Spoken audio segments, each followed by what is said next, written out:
ગુજરાતી ભાષામાં સે તાજા સમાચાર, દૈનિક અપડેટ્સ, હાલની ઘટનાઓ. હમણાં જ સબસ્ક્રાઇબ કરો અને નવા સમાચાર પામો. વાવથરા જિલ્લામાં ચૂંટણી માહોલ ગરમાયો. પિલોડા જિલ્લા પંચાયત સીટ પર પૂર્વ ફૌજીની પત્ની કોંગ્રેસ ઉમેદવારનો પ્રચાર અભિયાન તેજ. વાવથરા જિલ્લામાં સ્થાનિક સ્વરાજ્યની ચૂંટણીને લઈ રાજકીય ગરમાવો વધી રહ્યો છે.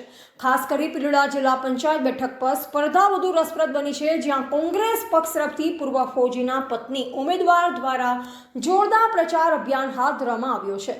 ઉમેદવાર અને તેમના પરિવાર દ્વારા ગામડા વિસ્તારોમાં સતત જનસંપર્ક કરવામાં આવી રહ્યો છે.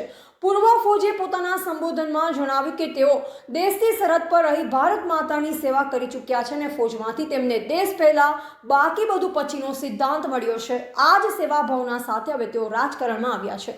તેમણે જણાવ્યું કે ફૌજમાં ક્યારે જાતિ, ધર્મ કે પક્ષનો ભેદભાવ રાખવામાં આવતો નથી, માત્ર દેશની સેવા જ મુખ્ય હોય છે. એ જ વિચારધારા હવે ગામડાના વિકાસ માટે લાગુ કરવાની જરૂર છે.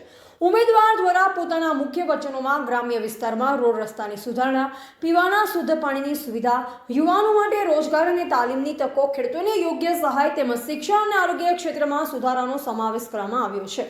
તેમણે મતદારોને અપીલ કરી હતી કે તેઓ ભેદભાવ છોડી વિકાસ અને એકતાના માર્ગે આગળ વધે અને સેવા માટે એક તક આપે.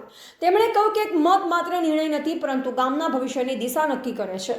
વાવથરા જિલ્લામાં ચૂંટણી લડાઈ હવે વધુ તીવ્ર બની રહી છે અને આગામી દિવસોમાં રાજકીય માહોલ વધુ ગરમાવાની અહીંયા રાજેશ્વર ભગવાનનું મંદિર છે. ત્યારે આપ સૌને વિનંતી કરું છું કે આજે કદાચ માવજીભાઈ આપણી વચ્ચે પ્રચાર કરવા નથી આવ્યા, પોતે બીમાર હોવાના લીધે, પણ કદાચ તમે કોઈને પૂછવો તો માવજીભાઈએ અત્યારે બધા લોકોને પૂરેપૂરા પોતાના આશીર્વાદ આપે છે.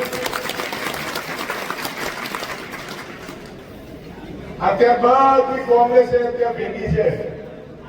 હમણાં કોઈ વાત કરતો કે હેમાબાની કોંગ્રેસે આજે હોય છે, માવજીભાઈની કોંગ્રેસે હોય છે, ને ગઢવી સાહેબની કોંગ્રેસે હોય છે, ને તમામ કોંગ્રેસ જયારે હોય ભેગી થઈ હોય ત્યારે આપણે વર્ષથી 28 તારીખે જ્યારે રિઝલ્ટ આવે અને રિઝલ્ટ આવે ભરઘોડો અહીંયા રાજેશ્વર ભગવાનના મંદિરે લઈને બોલાવતા આવીએ એવું આપણે સૌ ભેગા કરવાનું.